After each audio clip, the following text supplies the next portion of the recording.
যে 24শে জুলাই বলা হয়, আমাদের মূল ঘটনা হলো 16ই জুলাই আবু সাইদ মারা যায়, 17 জুলাই সারা শহর থমথমে, 18 জুলাই আমি আমার নেতাকর্মীর সাথে নিয়ে এবং কাউন্সিলর দুই একজন সাথে নিয়ে আমি মাঠ পরিদর্শন করি এবং রাস্তায় পানি দিয়ে বেরোই।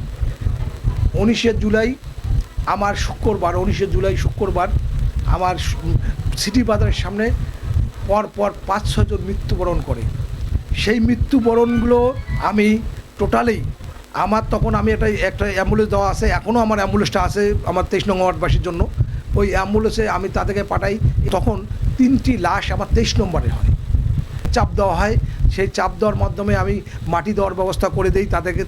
তিনটি লাশেই 3 জায়গায় মাটি দেওয়ার ব্যবস্থা করার পরে আমি এই সম্পৃক্ত থাকার কারণে আমি এই মানুষকে হেল্প করার জন্য আমাকে 21শে জুলাই আমাকে তখনকার স্বরাষ্ট্রমন্ত্রীর অর্ডারেই আমাকে গ্রেপ্তার করা হয়। 6 জুলাই পর্যন্ত আমি রাজবন্দী ছিলাম। আমি হয়তো এই স্বাধীনটা দেখতে পারিনি, এটা আমার কষ্ট। যেদিন হাসিনা 5 তারিখে পালে যায়, আমরা জেলখানায় তখন কান্না করি যে আমরা স্বাধীন দেখতে পারলাম না। এইটা আমার সবচেয়ে বড় একটা দুঃখ ছিল। এবং আজও যারা 21শে জুলাই বা এই জুলাই আন্দোলন যারা আছে এ যাবৎ, তারা সকলেই আমি মনে করি এক বাক্যেই আমি লিটন পারভেজের কথা বললে আপনারা এটা উত্তর পাবেন যে আমি কোন ফ্রন্টে ছিলাম, আমি কোন যুদ্ধ করছি, আমি কোন জায়গায় ছিলাম, তারাই আমার কথাটা বলবে। আমি জুলাই যোদ্ধায় শোনেন, অনেকে 71-এর যুদ্ধ করছে কিন্তু স্বীকৃতি নিতে যায় নেই। আমিও কিন্তু লিটন পারভেজ আমি কোনো স্বীকৃতি নিতে যাই নেই। তবে আমাকে মাঝখানে রাজবন্দী হিসাবে আমাকে কনভেনার করা হয়েছিল, জুলাই রাজবন্দির কনভেনার হিসাবে আমাকে কনভেনার করা হয়েছিল।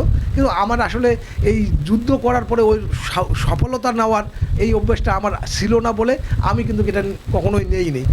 আমাদের জুলাই যোদ্ধার কমিটি যে পাশ হয়েছে সেখানে নাকি আমাকে উপদেষ্টা রাখছে, আমার নাম বললো, আজকেও বললো যে তারা আমাকে নাকি উপদেষ্টা হিসেবে রাখছে। সকল প্রচারের অনুরোধ করব, আমার কথাগুলো একটু সকলে প্রচার করবেন এবং সত্যতা নিয়েই প্রচার করবেন। আমি এটাই আশায় রাখবো আপনাদের প্রতি।